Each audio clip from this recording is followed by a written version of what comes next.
It's me, Irene Smalls, and I am incognito. Another way to be safe on your computer is to use incognito mode. In incognito mode, you can share your device safely. Incognito mode means that none of your browsing history, the forms that you filled out, or the places you went on the internet can be seen. You can be safe. And the person who uses your computer in incognito mode has the same protection.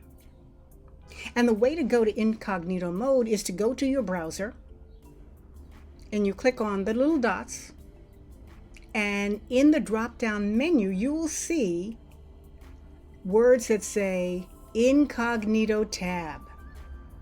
You click on that tab and you type in the location or the URL of the browser place that you want to go. So be safe on the internet.